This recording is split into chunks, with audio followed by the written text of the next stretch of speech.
So for the next, yes, both ones. Yeah. Yeah.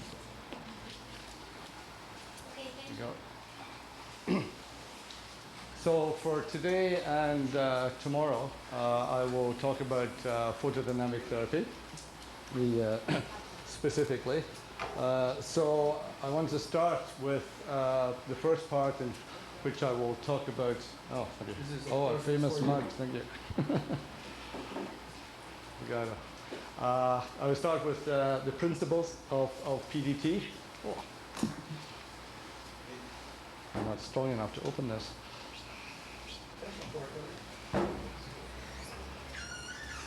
There we go. The principles of PDT, and then I'll talk specifically about some details of the light aspects and the photosensitizer and the oxygen, and about mechanisms of action, so the photobiology of PDT.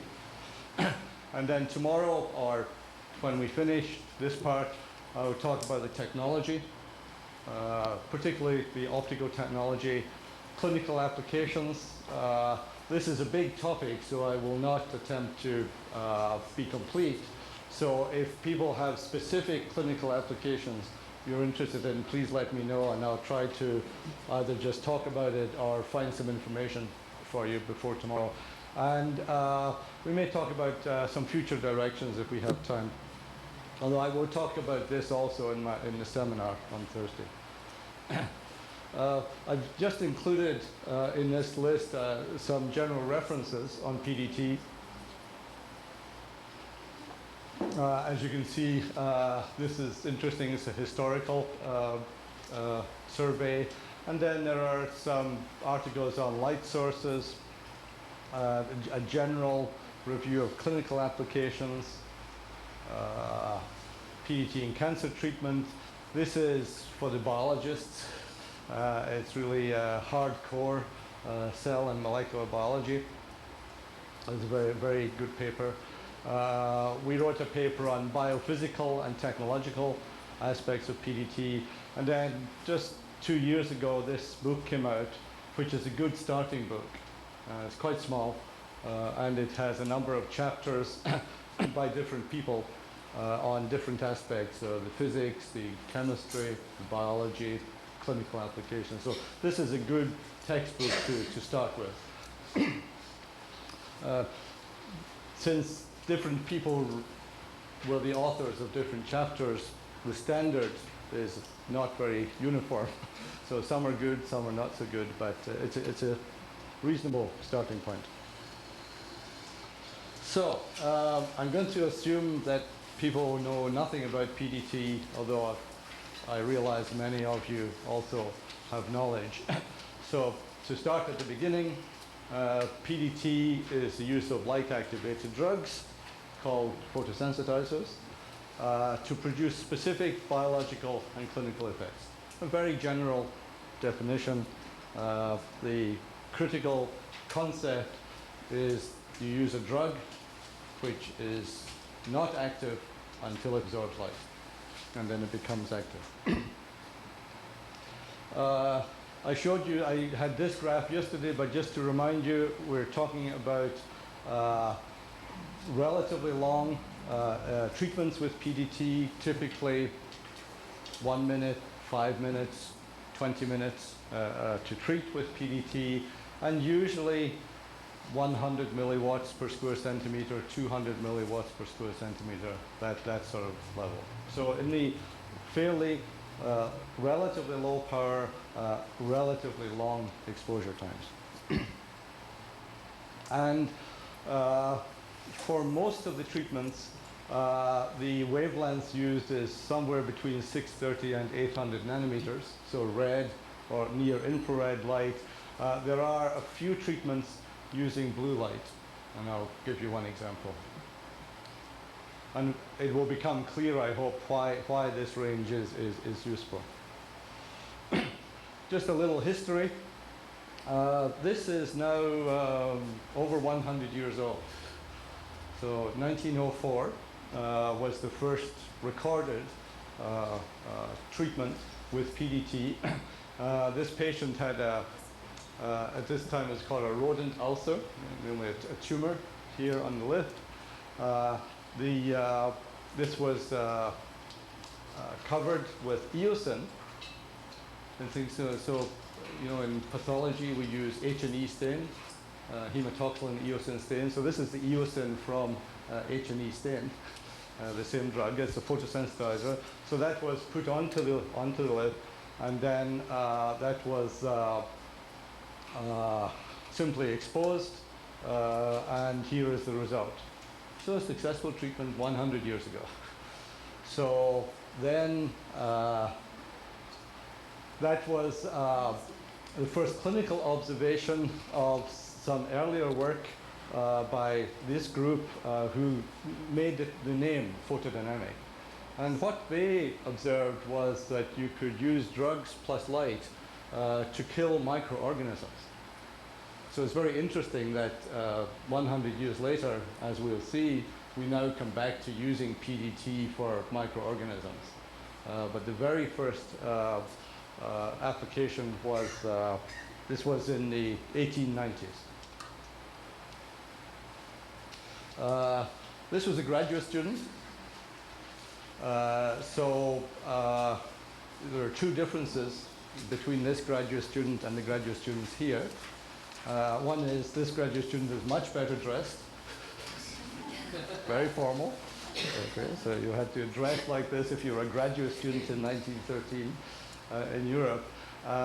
And the second difference is this graduate student was very dumb, very stupid person, all very dedicated, because he injected himself with hematoporphyrin to see what would happen. So an experiment. And this is what happened. He loved science.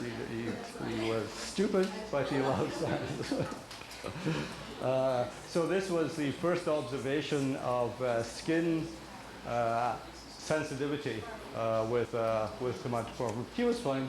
This went away, just severe sunburn.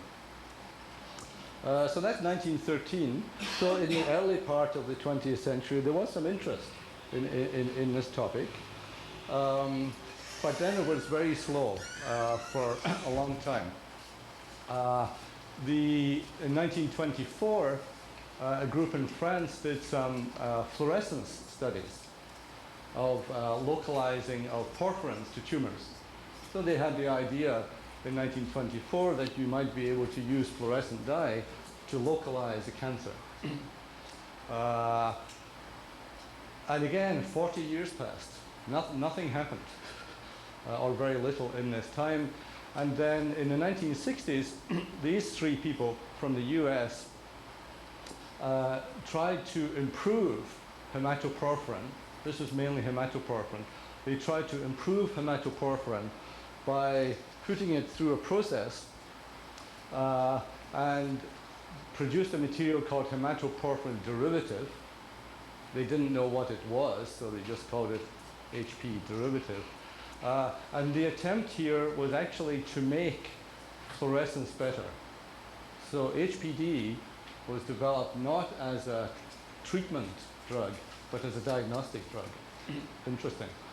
And then in the late 1970s, Tom Doherty in Buffalo, New York, started systematic studies using hematoporphyrin derivative from these guys to treat animals and to treat humans.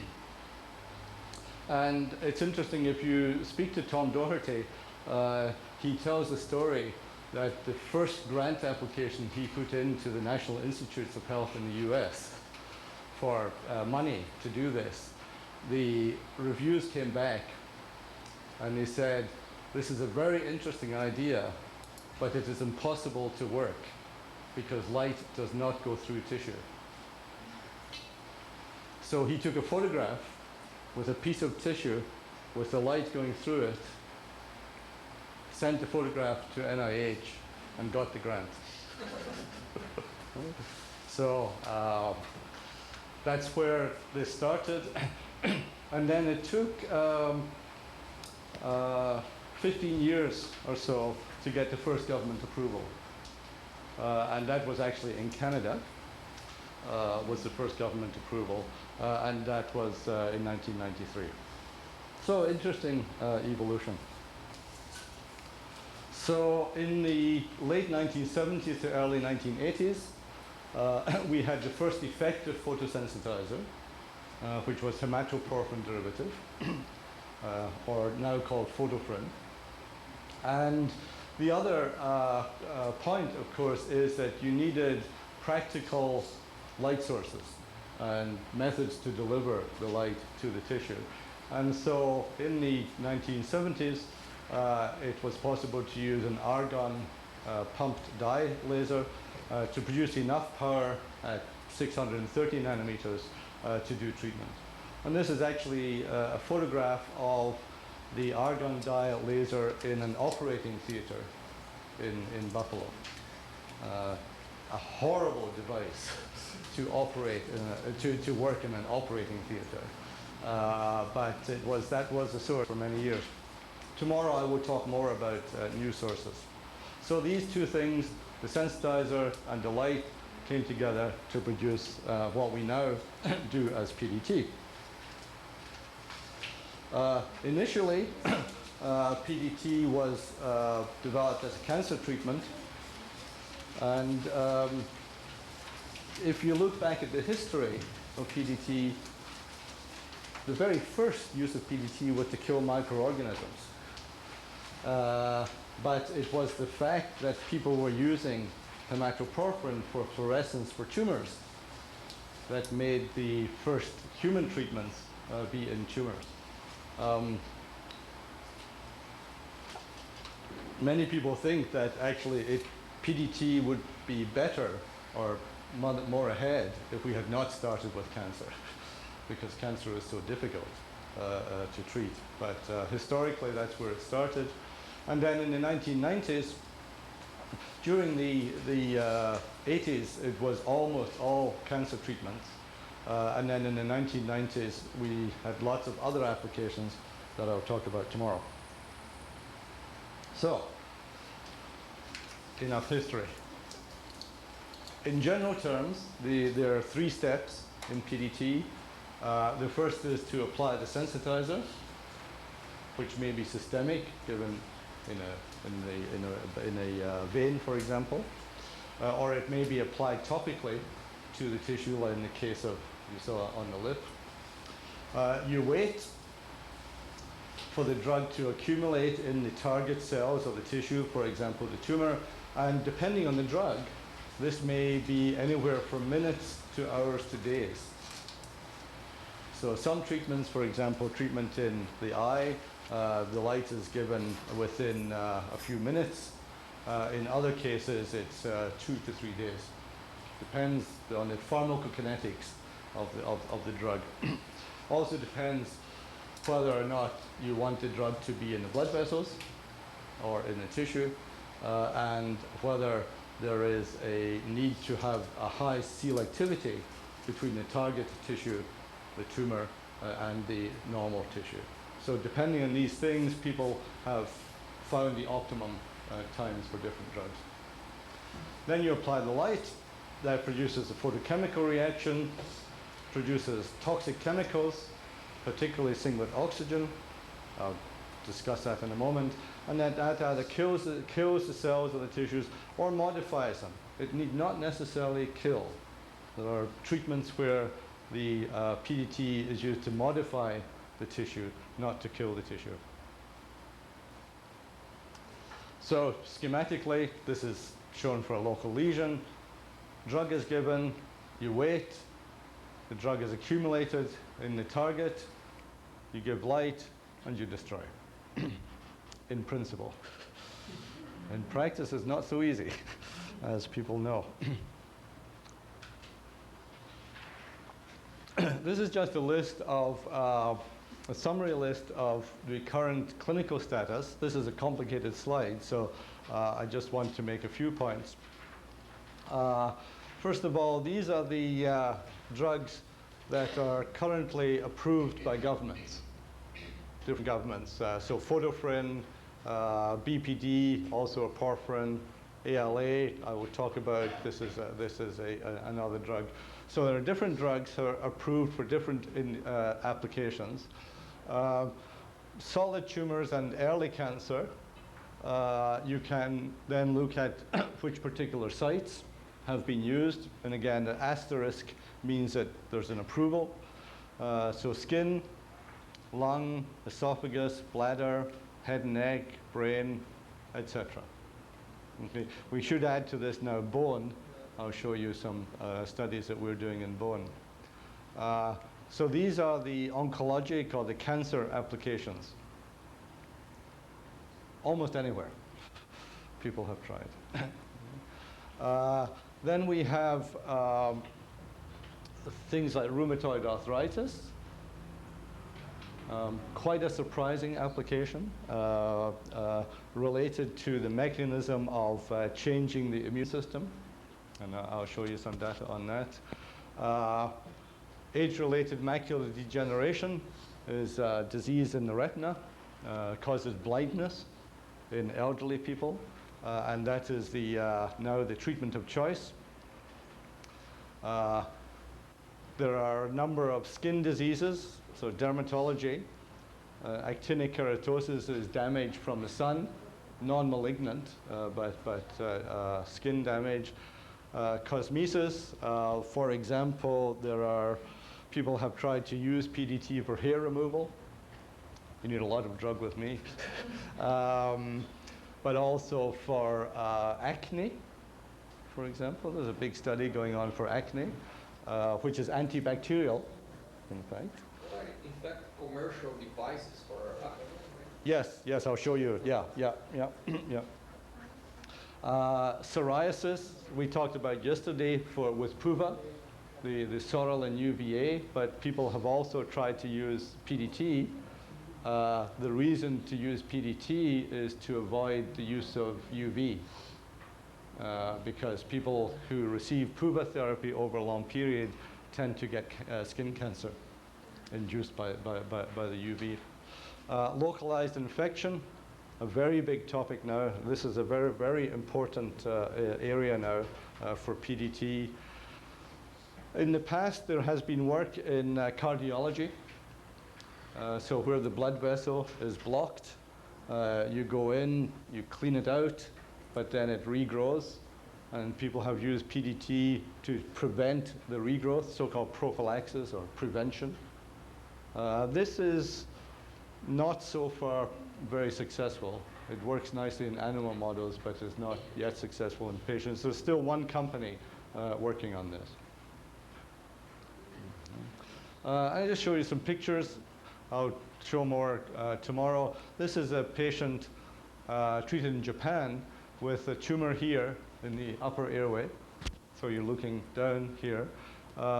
So give the drug, photopherin, wait 24 hours, optical fiber, delivering light to this tumor. This was the only treatment this patient received, and this is 5 years later. So a curative treatment of a otherwise extremely difficult. This is a very difficult place to deal with surgically. This is macular degeneration. Again, I'll talk in more detail tomorrow. In these patients, there is a region of abnormal blood vessels in the region of central vision. So what happens with these patients is that the central vision is lost.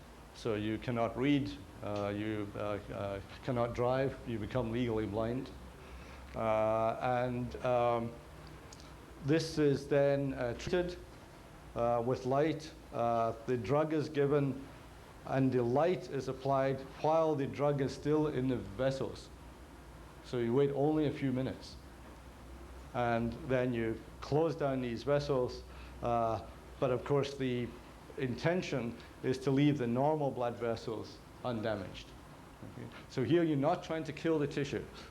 If you kill the tissue, that's very bad. You're just trying to cause enough damage to close down the blood vessels to allow the rest of the eye. Of course, the patient still has vision loss. This does not reverse the situation, but it prevents it getting worse. These patients get worse and worse and worse and worse until they're completely blind. So this treatment is done also by a Canadian company in Vancouver, which is now $1 billion company. So this is the big financial success of PDT.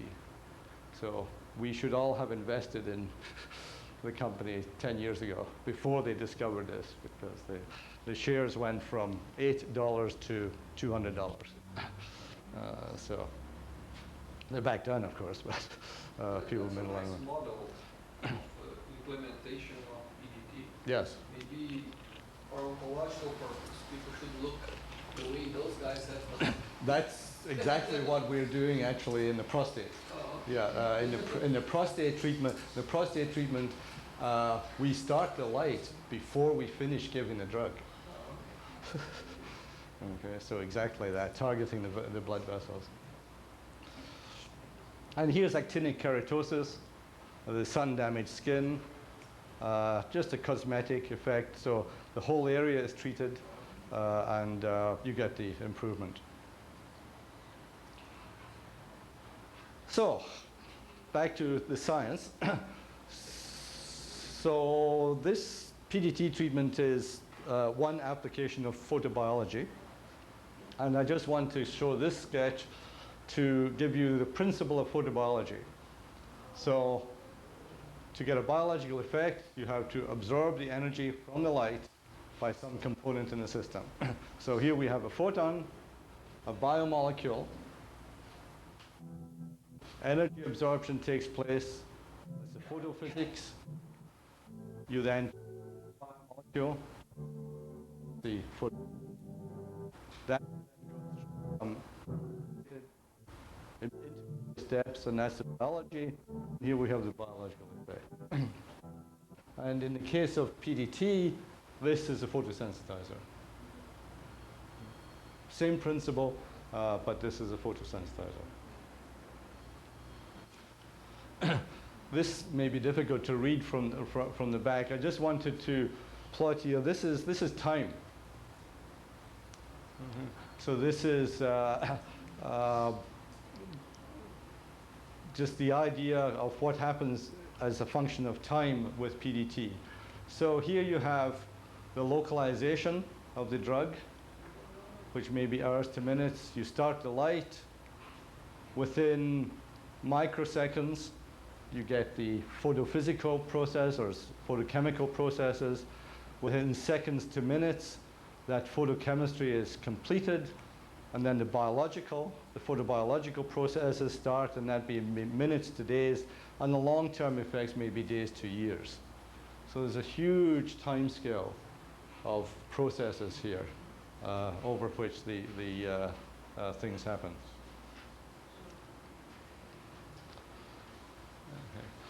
So we start with the photophysics. In other words, what's happening in here at this first time state. So there are, if you look at photophysics of light absorption by molecule, there are two main types of process. This symbol S0 represents the molecular ground state, the unexcited state of the molecule. This is the photon. And so the first thing that happens is the ground state, the molecule, absorbs the energy of the photon and is excited to a higher energy state. That's a higher electronic energy state, usually called the S1 state, singlet state. So this is a reactive species of the molecule. So this species can interact with some biomolecule, a protein or a lipid, whatever, and go to produce some photoproducts, and that then goes to the photobiology. The second possibility is so-called type 2.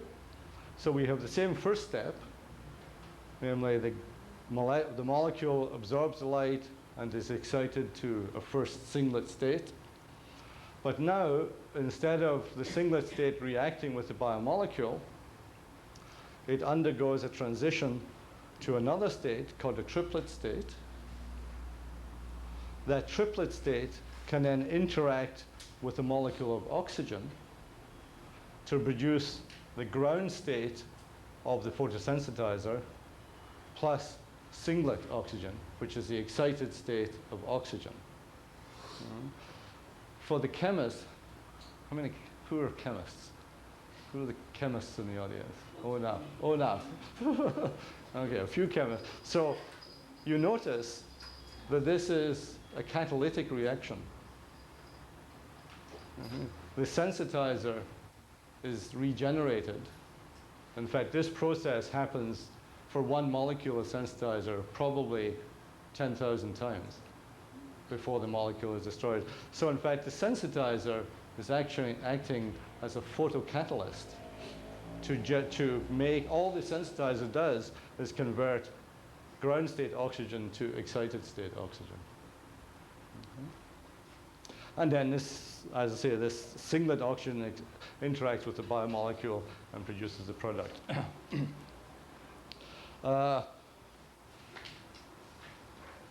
For most photosensitizers that are used at the present time, especially the clinical photosensitizers, it is thought, believed widely, that type 2 interactions are the main interaction.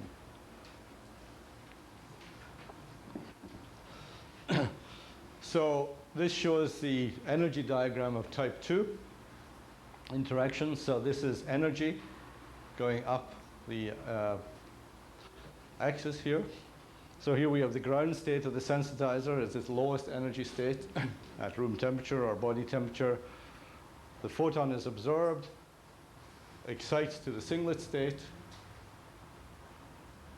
The singlet state can de-excite to the ground state and emit fluorescence, which is the basis of the diagnostics.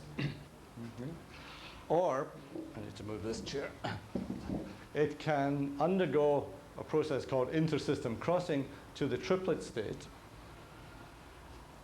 Now, you might ask, why does that triplet state not come back to here? And the answer?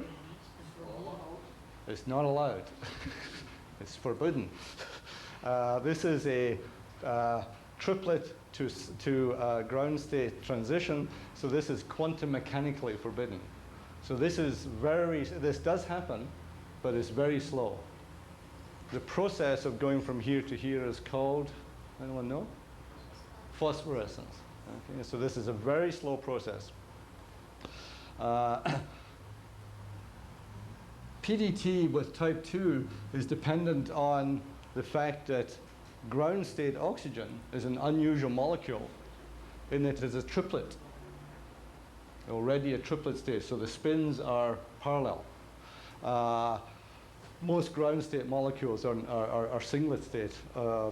So this energy transfer from the triplet of the sensitizer to the triplet oxygen, this is an allowed transition. So you have energy transfer, and the energy goes to raise the oxygen molecule to an excited state, which produces biology. And you notice that the sensitizer comes back to the ground state.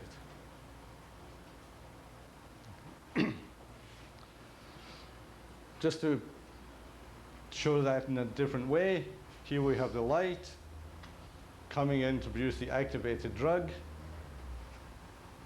The drug is acting as a catalyst to catalyze oxygen to the reactive species, which produces the biology. So you notice in this process there are three components: light, drug, and oxygen, which all have to be present in order for this to happen. So I want now just to go through those three things. What are the properties of the light that are important? What are the properties of the drug? And what about the oxygen? Is everyone comfortable with that type 2? Because it's pretty fundamental. Okay? Some of us are still starting to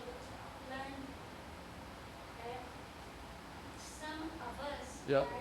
Just starting To learn this. Yeah, yeah. So that's okay? It's okay. Good. So we have light, drug, oxygen. So I want to now go through these. We start with light. And the first thing about the light is the wavelength. So if we want to do PDT, what is the best color of light to use? So I showed this yesterday. You know that red light is transmitted through tissue more easily than blue light or yellow light or green. And this is because the hemoglobin absorption gets less and you don't yet hit the water. So in here, you have maximum penetration. So if you want to treat a tumor that's maybe 1 centimeter deep, you need to get the light to go to 1 centimeter or 2 centimeters, whatever. And so you want to use long wavelength light, red light or infrared light, to get the maximum penetration. So this is a plot of the penetration of light. This is the light intensity as a function of the depth in a tissue, and you see that it goes as an exponential. And if you take the slope of that and plot it, you find this sort of depth spectrum. So generally, as we go to longer wavelengths, we have more penetration of light in the tissue.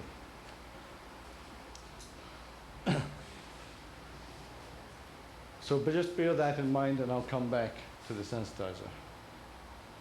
Just a few terms, just to make everyone familiar. So the power in the light is in watts, is the total power delivered to the tissue. Usually we're more interested in the power per unit area. So if we have 1 watt over 1 centimeter squared, we 1 watt per square centimeter. That's called the fluence rate or the intensity. The energy, total energy delivered to the tissue, is then just the power times the treatment time. And the energy density is just the energy per unit area, which is the power density times the exposure time. So those are, everybody knows those terms. Defining these terms in practice is a little tricky because there are several different ways to deliver PDT. So you can deliver PDT to the surface, in which case these terms are very well defined. You measure the area, you measure the power, but you can also have endoscopic delivery of the light inside the body, or you can put the optical fibers into the tissue. And now these terms become a little more difficult to say. So if we have an optical fiber inside the tissue and we deliver 1 watt, how many watts per square centimeter is that? Okay, that depends on how far you are from the source. And there's a lot of papers on the subject of how to define and measure these terms. Just to give you some number, typically PDT treatments are tens or hundreds of milliwatts per square centimeter for minutes to tens of minutes. So if you multiply this together, you find usually you're giving tens to hundreds of joules per square centimeter.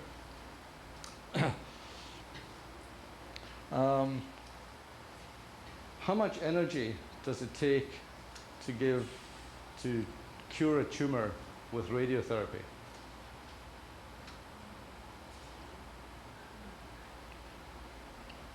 More than this or less than this?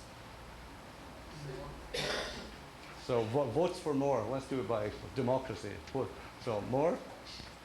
Less? You have to vote. More? One vote for more. Two votes. So, okay. So radiation greater than PDT. So yes is how many votes? 1, 2, 3, 4, 5, 6. No? Nobody knows. And the great, the abstainers, as everybody else. So, you're right or wrong? So the answer is that this radiation treatment is about 100 times less energy. Less. Energy. Less energy. Thought was more or less. Do you ask about the energy? Much less energy to do. PDT is not a very energy efficient treatment. And the reason for that is that radiation is targeted at the DNA. The radiation targets the DNA. PDT does not target the DNA. And the DNA is a much more sensitive target than the mitochondria or the cell membrane. So if you calculate a patient goes for radiation treatment, 50 gray, 5,000 rads over 6 weeks, that total amount of energy that a patient receives in a radiotherapy treatment would not boil this bottle of water. This would raise by 2 or 3 degrees the total amount of energy required to kill a tumor with radiotherapy. So radiotherapy is a very efficient process. PDT is about 100 times less efficient. Okay. You calculate this amount of energy into water, it starts to boil. That's a lot of energy. So these are just typical. So people who build light sources for PDT need to be thinking about delivering this sort of light level.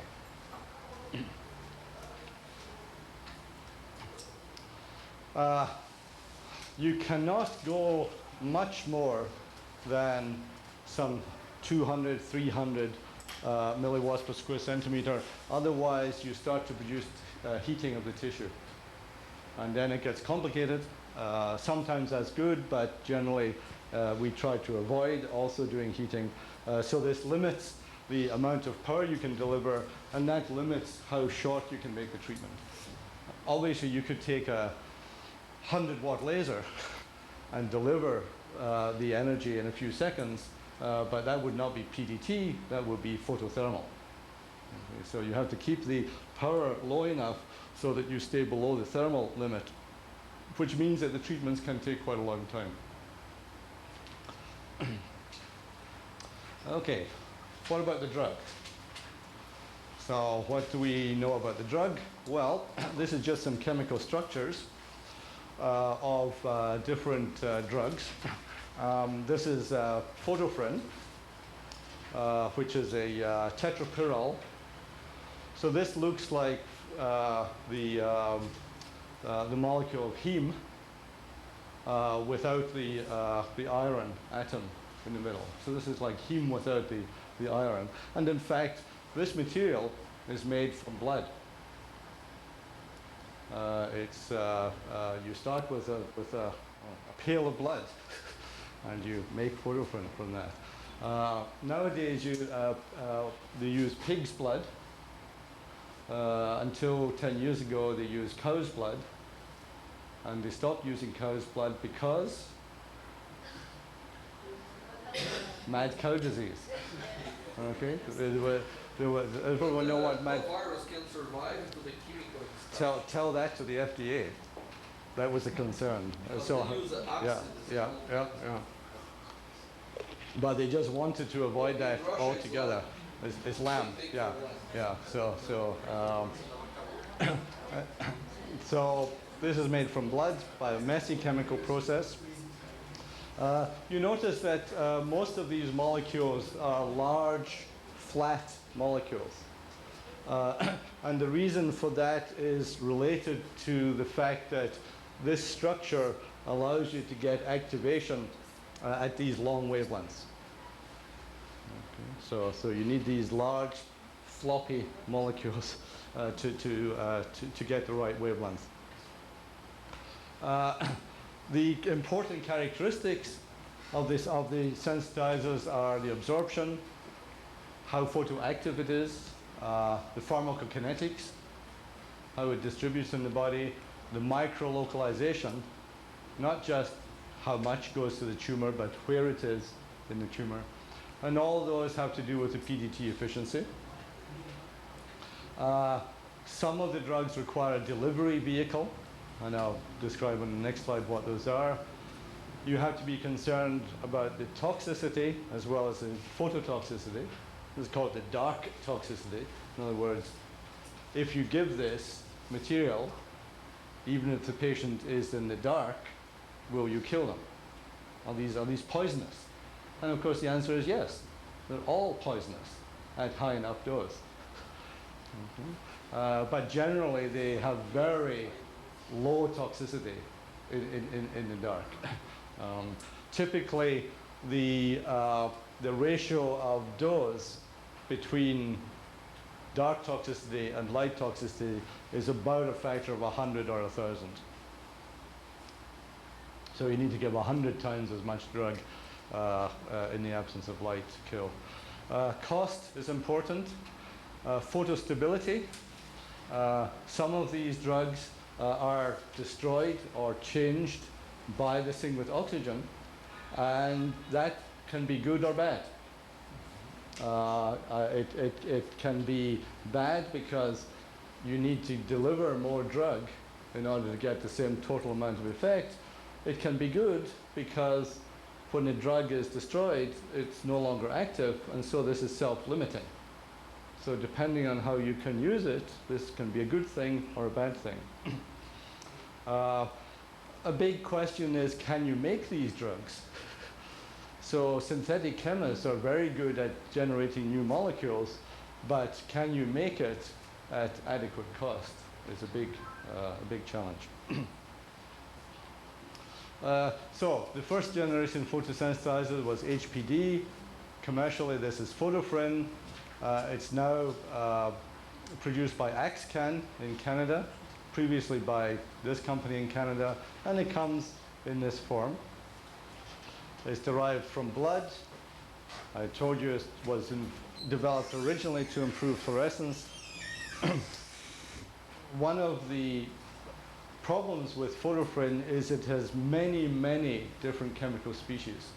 It's not a pure this is not synthesized. This is made from blood by an acidification process. So this has tens of species of porphyrins, each with different photoactivity, each with different fluorescence, each with different pharmacokinetics. So it's a very complicated material to work with. It can aggregate. The molecules can stick together. When they stick together, they are not active. They're not fluorescent. And the aggregation depends on the microenvironment. So if you change the pH of the environment, you can make it more aggregated or less aggregated. And the other point is that Photofrin has a very small absorption in the red part of the spectrum. Let me just skip here. If we look at this spectrum, this is absorption versus wavelength. Spectrum for Photofrin, we said that we want to use red light or long wavelength light for the best penetration. This is terrible. Here's this tiny little peak here, which is what is used with Photofrin at 630. And normally we don't work in the peak, correct?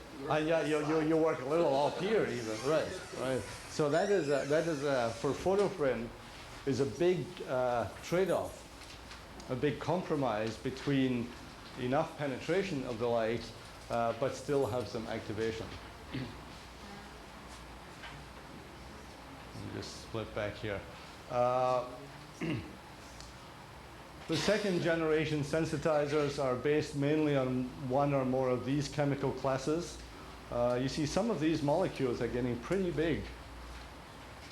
And if you make them too big, they start to become chemically unstable and photo unstable as well. But these are various classes.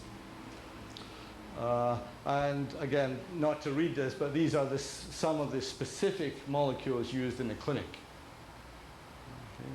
Okay.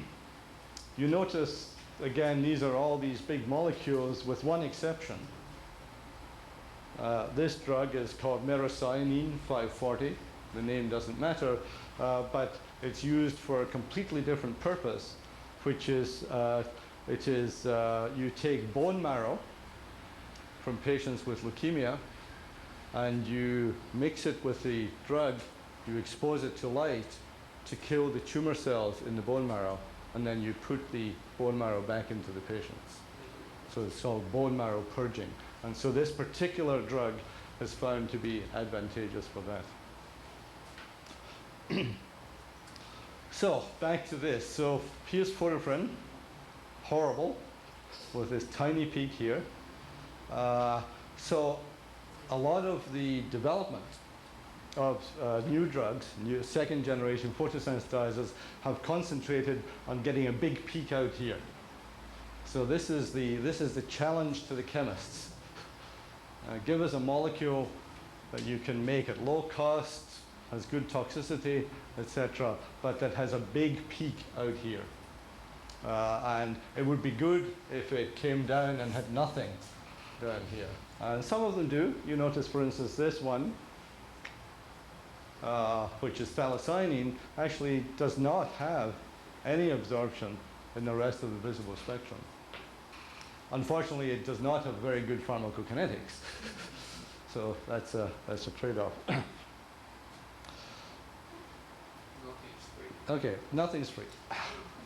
So all of these drugs are photosensitizers.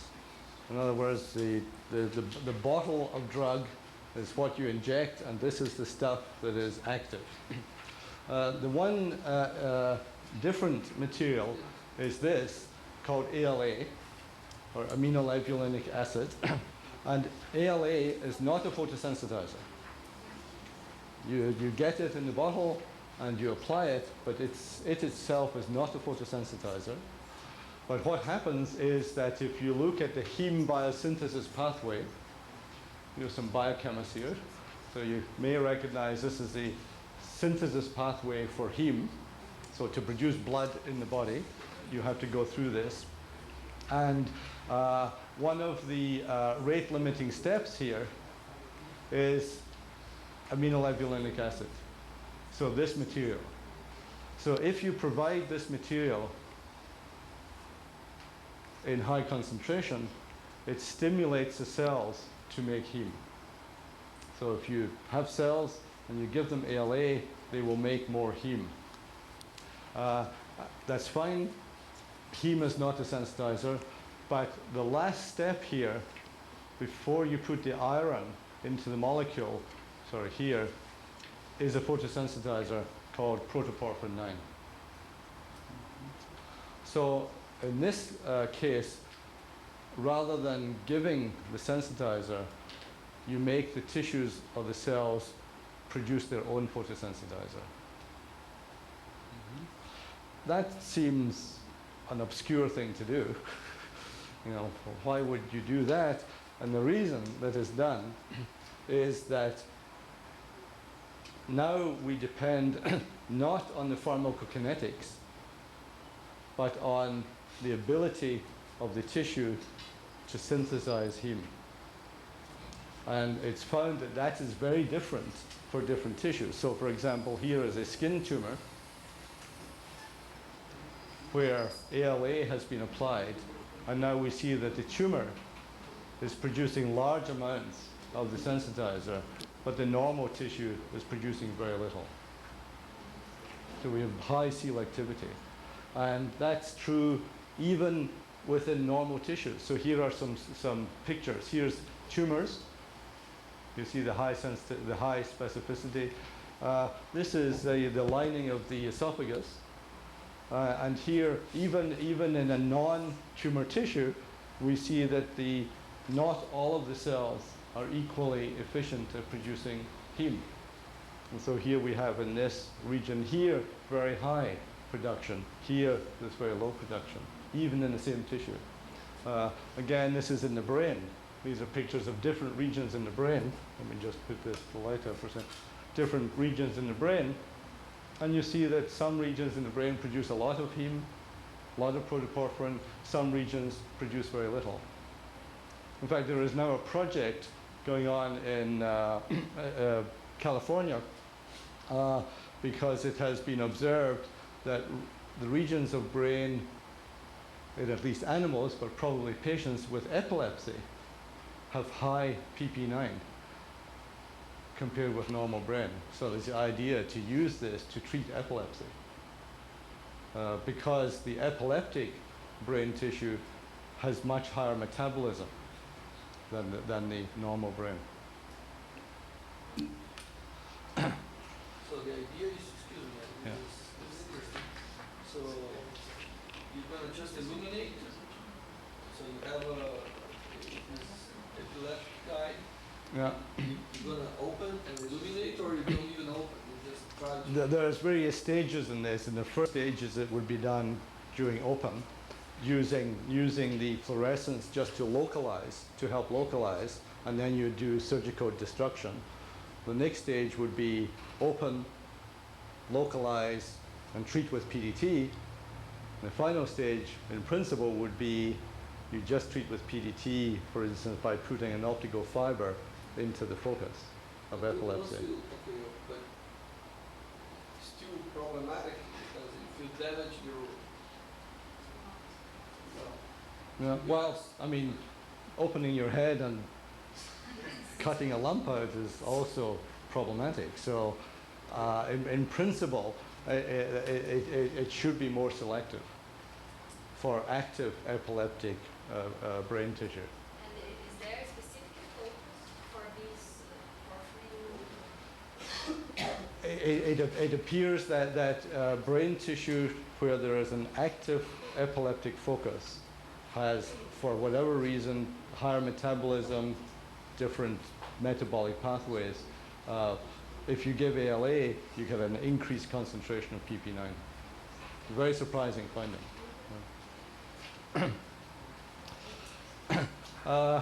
Delivery vehicles. Some of the PDT drugs are water soluble. Some of them are not water soluble. For the drugs that are not water soluble, you have to then think how are you going to deliver them in the body so that they will be taken up. So some of them, for instance, photoprin and ALA are in an aqueous, given as an aqueous solution, for example, dextrose. Tucad is a drug that we're using for prostate, is very insoluble in water. So we use an emulsion type material. BPD for the eye is also not very water soluble and is delivered in liposomes, which are little lipid spheres. Other groups have looked at antibodies for delivering polymers.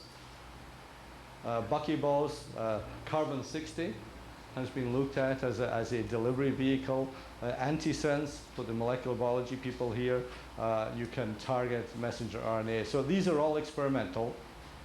No one has done any of these in patients yet, but all of these have been used in patients depending on the drug.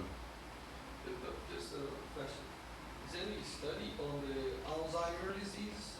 Because if it is true for epilepsy, it is true for Alzheimer's? Yeah, not to my knowledge. Not as far as I know. People have done Raman spectroscopy to look at Alzheimer's, but I don't think anyone's ever done ALA fluorescence. Would be an interesting thing to do. Make a note. Do the experiment next week. Each of these can be you know that there's going to be more work. Systemic or topical. I just wanted to show one slide on photobleaching. So here is a tumor in the esophagus. This is in the white light. Here's the tumor. This is the photosensitizer, fluorescence, in the tumor before treatment. And then this is the photosensitizer fluorescence after treatment. And so one of the studies that the group here is doing is to see if you measured the difference between here and here, could you then predict that enough treatment had been given that you would get a full response. So it's a very interesting way to do it. Finally, what about the oxygen? So if you look at cells, so you take a tissue culture of tumor cells, and you give them PDT. So this is with a type 2 sensitizer. This is cell survival on a logarithmic scale, and this is a light dose. So if these cells are well oxygenated, 10%, we see we get good cell killing. We kill 3 logs of killing. If you reduce the oxygen to 2%, then there's almost no killing. Same drug, same light, but if there's no oxygen, you do not get that type 2 process, so you don't get the killing. Now this is for a particular sensitizer. Some sensitizers can actually switch to type 1 at low oxygen level. Tends still to be less efficient, but it's possible that they can switch. But this particular one does not. And if you plot the efficiency, the cell inactivation as a function of oxygen, you find that as long as you're above about a few percent, say 2 or 3% oxygen concentration, you get the same response. But if you are at low oxygen concentration, you get much less response. And of course for tumors, this is a big question because many tumors are hypoxic, have low oxygen level. So you have to think about that problem. Is this true in tissue? You know, this was, Can I yeah, sure. This is switching to type 2. To type 1, yeah. Yeah, switching from type 2 to type 1. Right. So suppose I remove the oxygen. Yeah. So you believe that then will be a dynamic problem for reducing, or why they don't survive together? Well, they probably do. I mean, it's probably, when you have oxygen, probably both processes are happening, but the type 2 process is much more cytotoxic than the type 1. So you don't see it, if you like. It's a small signal. When you go to low oxygen and you take out the type 2, you only have type 1 left, and so that's what does the killing. So for example, That to be less efficient. yes, yeah. Do you think that eventually, with time, like normally a few photons absorbed will produce a singlet oxygen? Yeah. Do you think that if there was no oxygen in there to transfer, then if you keep cycling, and after a while the molecule did not find somebody to deliver the energy, then it breaks and produces a radical? It depends on the molecule. So there will be a turning all process at low. Yeah. Do you believe that will be Well, I possible? think for, I'm trying to think, for MTHPC, we have found you can still get cell killing even in the absence of oxygen. Okay, it's inefficient. The type 1 is usually inefficient, but you still get it. Yeah. What was this time you said? MTHPC, the PhosCan. Well, So PhosCan is still active at no oxygen, but it's very low efficiency. So this was in cell culture. Is it true in vivo? And again, let me just put the light out here. So this is a piece of colon tissue that was treated in a rat. So in this case, the treatment was given, PDT. This is photoprin, PDT, and the light was applied to this region, and you see an area of necrosis here. And this is another animal, exactly the same conditions, but in this case, the animal had no oxygen or very low oxygen, and you see that there's no damage. And similarly, this is a survival of animals with tumor. So the letters have got mixed up here versus time. So here is a PDT treatment. So you see in this particular model, this is a tumor grown in the leg of a rat. The animals are all dead within 10 or 12 days. If you give, let me just get the scale right here. If you give PDT plus 95% oxygen, so the animal is breathing 95% oxygen, you get much better survival. In other words, much higher destruction of the tumor. So in fact, it's very important when you do clinical treatments that the patient be very well oxygenated.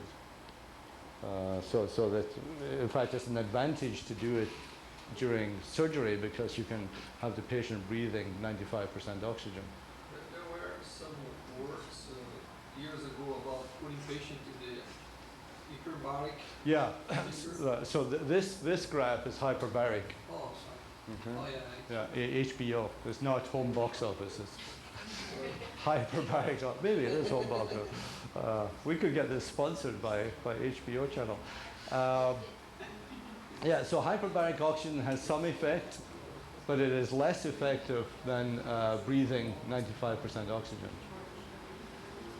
The reason for that is that if you put an animal into hyperbaric oxygen, you change the whole oxygen carbon dioxide balance. And so you don't actually get that much more oxygen in the tumor. You get much better oxygenation if you just have the animal breathing. And of course, there's various factors that affect this. This can be different, heterogeneous in tumors. If the PDT is targeting the vasculature, then of course the blood vessels close down, and that will reduce the amount of oxygen that's available. And you can also get photochemical depletion. If you drive the reaction fast enough, you deplete the oxygen more rapidly than it can be replaced by the tissue. So in fact, if you operate at high drug and high power levels, you can actually get a reduced effect because you run out of oxygen. And that's been shown. This is an example of that. This is the slide I was talking to you about this morning, Valerie. So here's an animal with a tumor with microelectrodes inserted into the tumor. So these microelectrodes are measuring the oxygen within the tumor at different points. And this is three different or four different animals, and this is the PO2 in the tumor as the light is on and off. So here the PO2 in the tumor, and then the light is turned on and the PO2 drops.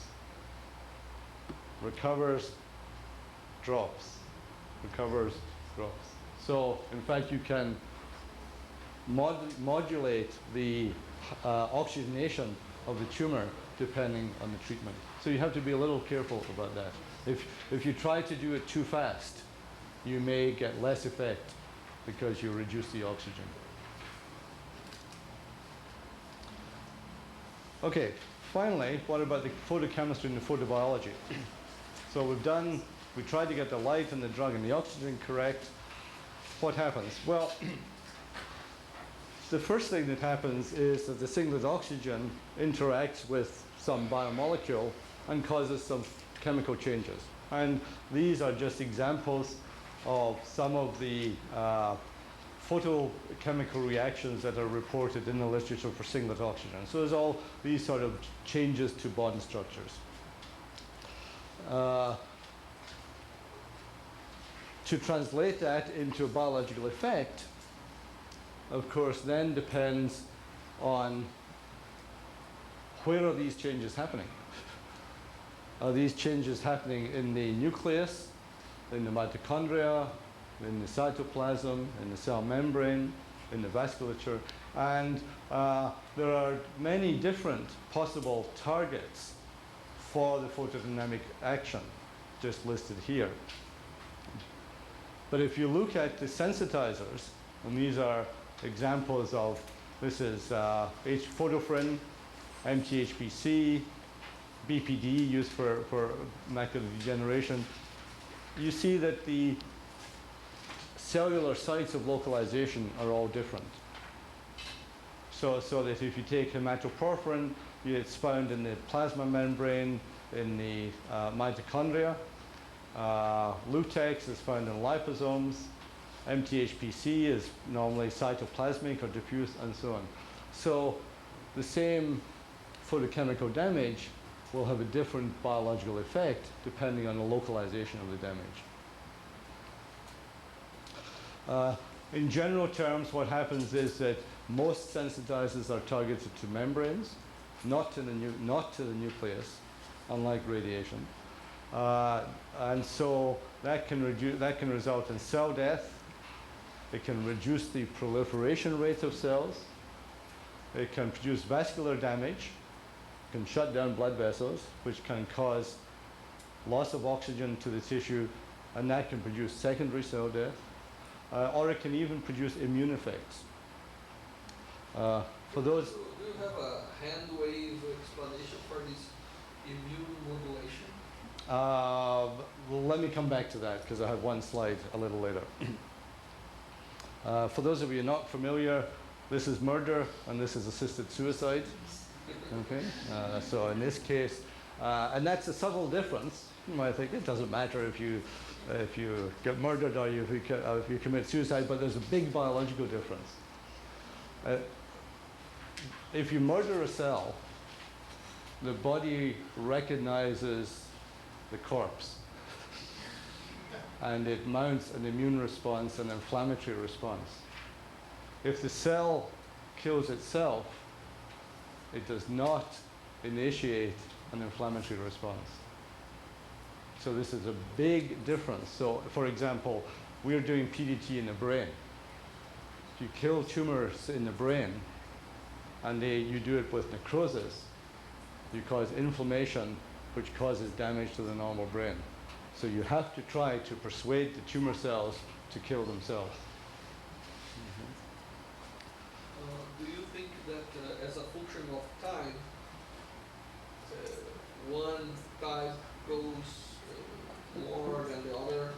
Like if I wait longer enough, probably the drug has time to reach the nucleus of the cell, and then apoptosis may be more. Yeah, it's interesting.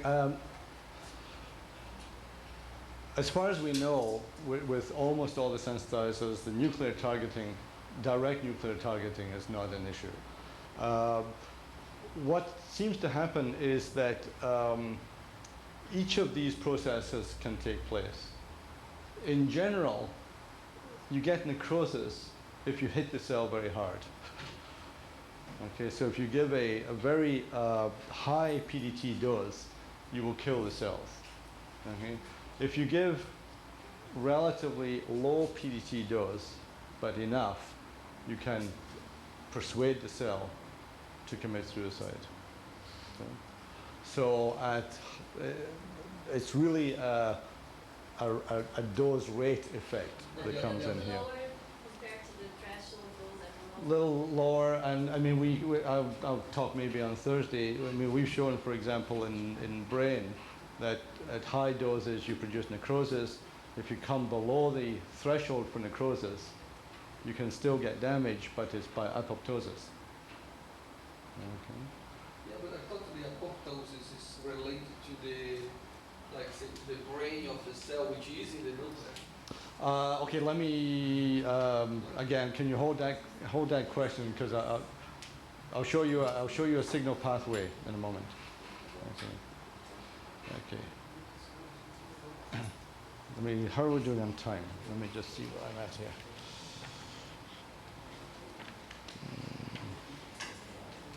Okay, I'll show you 2 or 3 more slides and then I'll stop.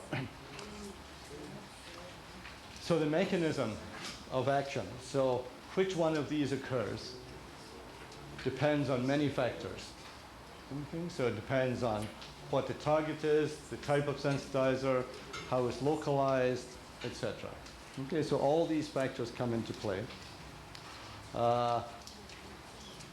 In principle, this gives you the ability with PDT to select the location and the type of biological effect. So the nice thing about PDT is if we understood enough about the biology, we could really do targeting. Whereas with other treatments like radiation or surgery, there's nothing to learn that will help you in terms of the targeting. So this is a very nice aspect, but it's complicated. just a few slides. Here's example of micro-localization of this case BPD, showing that this particular drug is in the mitochondria. Most sensitizers are membrane localized, as I said. A very important point here is that the lifetime of singlet oxygen is very short.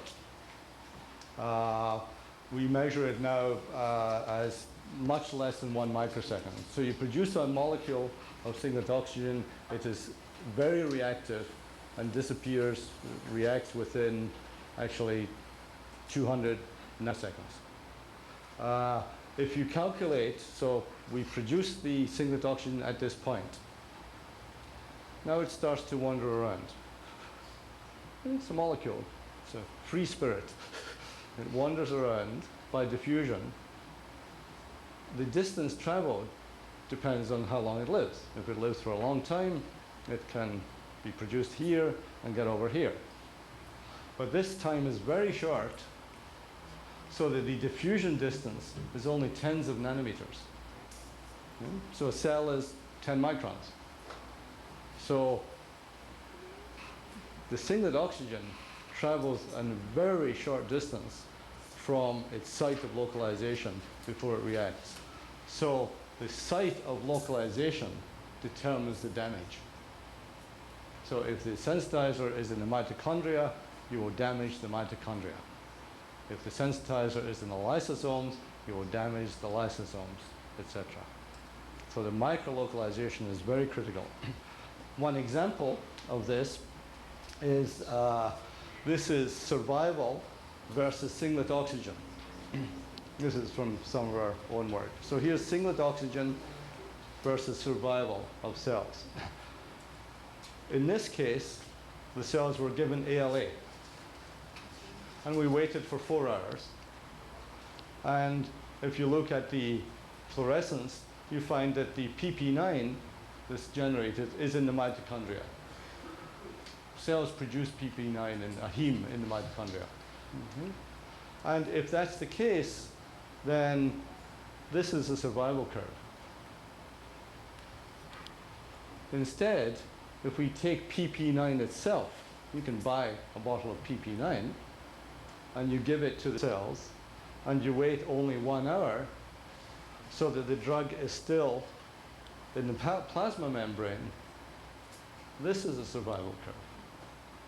So the same amount of singlet oxygen, 400 units of singlet oxygen, if the drug is in the cell membrane, it only has, you have maybe 2 logs. If it's in the mitochondria, then this, it's down to 0. So you say that depending on the localization, is more efficient to the field? Absolutely more efficient. By, this slope difference is huge. For the same drug, just depending on the localization.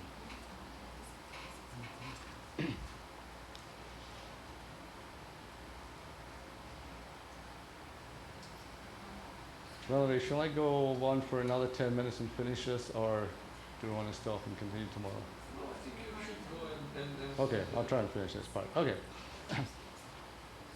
So I'm going to try to bring this together and talk about what happens actually in tissue.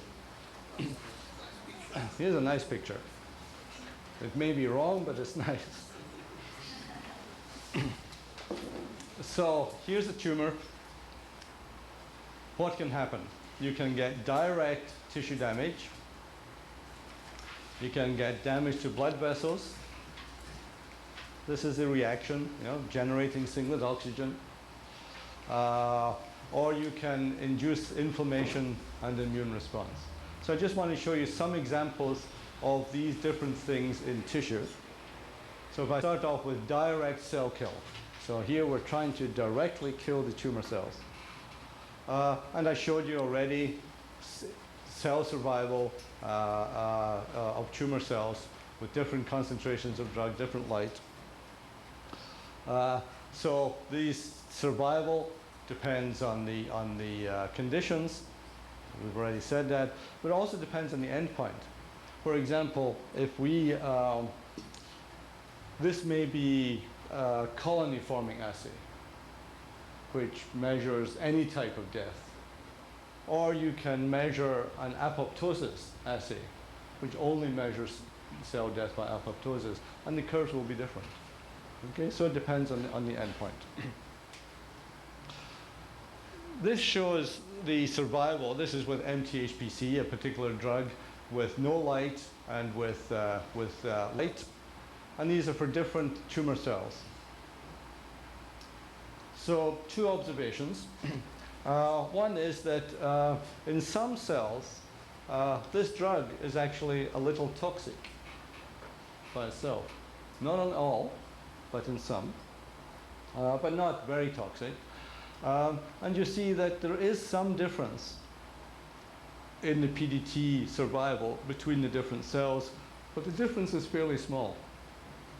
So a general finding with PDT is that for the same conditions of drug, incubation time, etc., there's not that much difference from cell type to cell type, to order of magnitude. So it's not like chemotherapy, where depending on the drug, some cell types are very sensitive, some cell types are completely resistant. With PDT, it's all about the same for different cells. And again, this is probably because it's targeting the mitochondria, and the mitochondria are pretty much the same in all cells. This is an example of necrotic cell death, a movie of a layer of vascular endothelial cells treated with PDT, and you could see there what happens. These cells start, these are flat cells, and they start to die, and they round up, and they separate. So imagine this is happening. These are vascular cells. Imagine this is inside a blood vessel. So these cells are lining the blood vessel. So now the cells are killed, they round up, and they expose the basal membrane. They expose the underlying membrane in the blood vessel. And that causes blood clotting, thrombosis, etc. This is an example of apoptosis in tissue.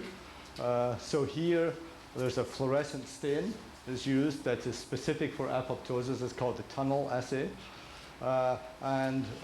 If the cells are undergoing apoptosis, then this green stain is specific for that. And you see this is inside tumor. This is normal brain, actually. This is brain tumor.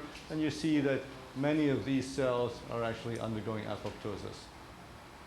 And this is under conditions where there's no necrosis. Okay, so below the necrosis threshold, you still get lots of apoptosis.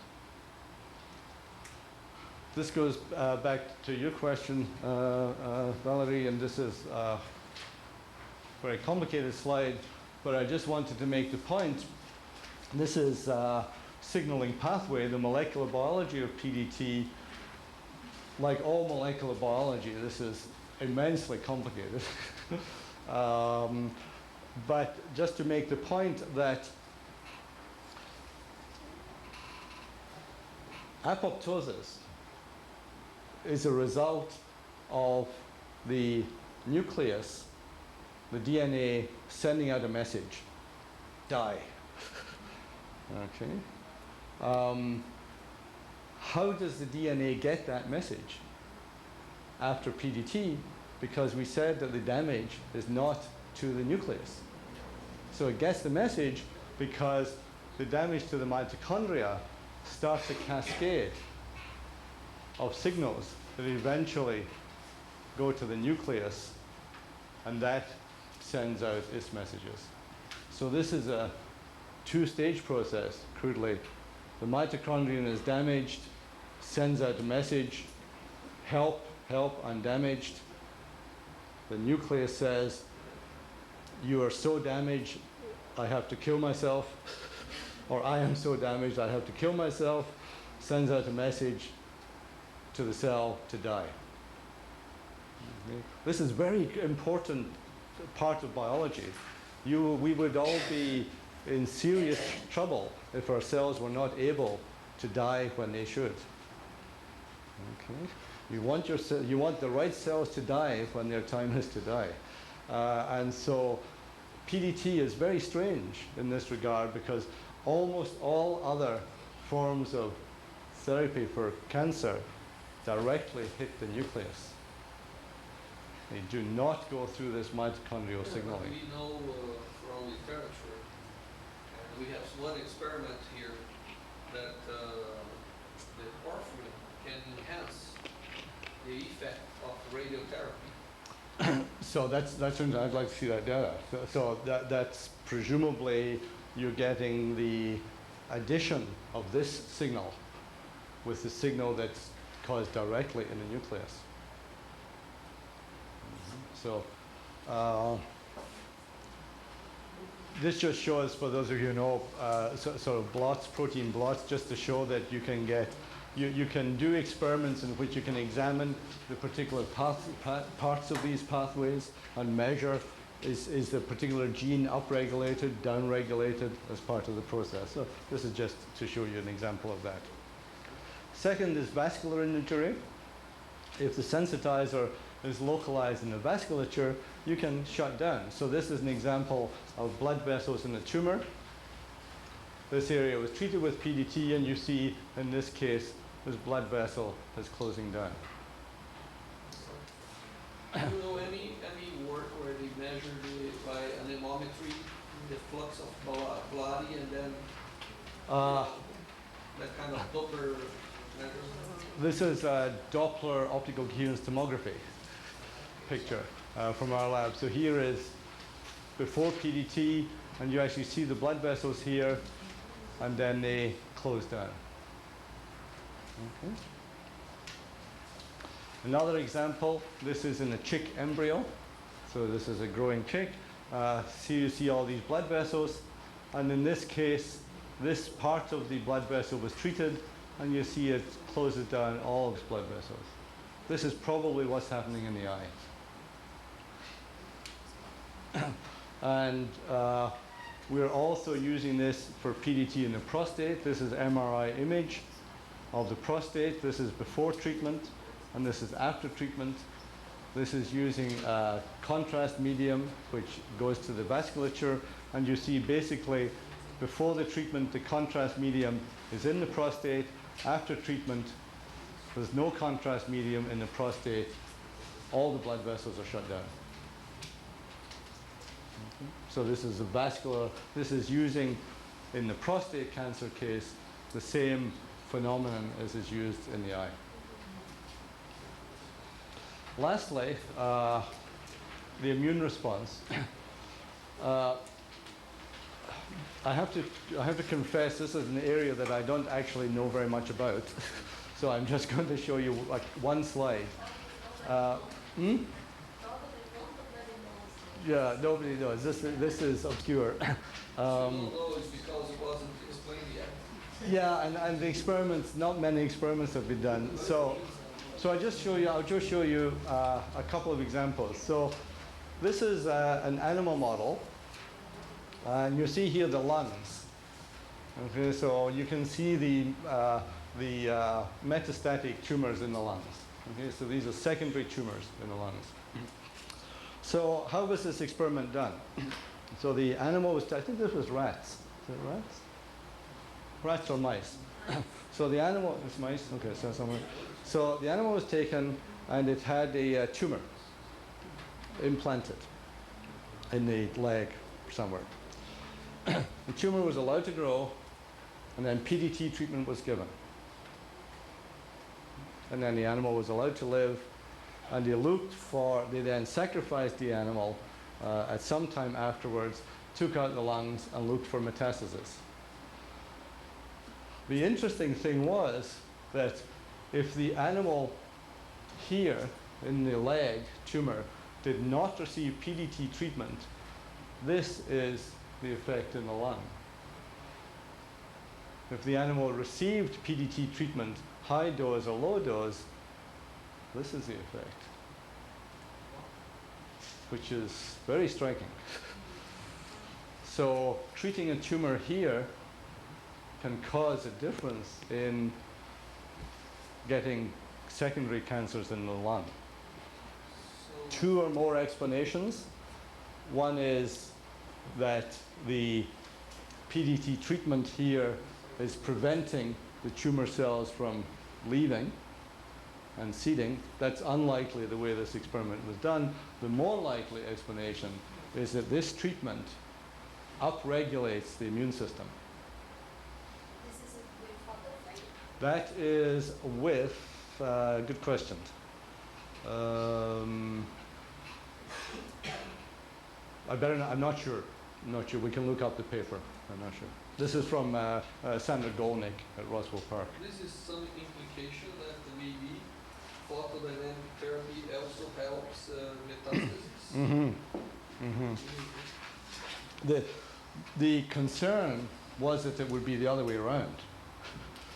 That if you give a PDT treatment, then you may increase the shedding or the release of tumor cells into the blood and cause more metastasis. So that was a concern. And maybe under some conditions you do, but at least this experiment says, no, that's not a problem. The other thing is that, I'll just show you this. This is in patients, two patients who were treated with basal cell carcinoma, in this case with ALA. And so we had basal cell carcinoma, skin cancer, ALA given as a topical, and then red light.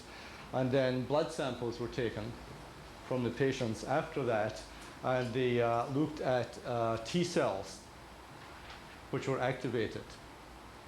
T cells are cells of the immune system. So activated T cells tell you that the immune system has been stimulated. And so here there is evidence that compared with before treatment, there are more activated T cells in the circulation due to the PDT. So evidence that a local PDT treatment can cause systemic alteration of the immune system. And so a number of people now believe that part of the effectiveness of PDT is in fact due to these immune effects. Not just the direct killing of the tumor or the killing of the vasculature, but the response of the body to that, stimulating the immune system and therefore giving the body more ability to fight the tumor. So that's interesting. I'm going to stop there. Okay, I've got two more slides, but I think I'll stop. Okay. So that's pretty complicated today. I hope people didn't find it too much. If there's anything we want to talk about tomorrow, I can come back and look at some more of the slides. But I wanted to just go through all the steps, the light, the drug, the oxygen, the cells, the tissues, the immune system, the whole lot. And then tomorrow I'll go back to more practical issues, talk about the technologies that you need to do PDT and some of the clinical applications. Okay? Time for coffee? Okay.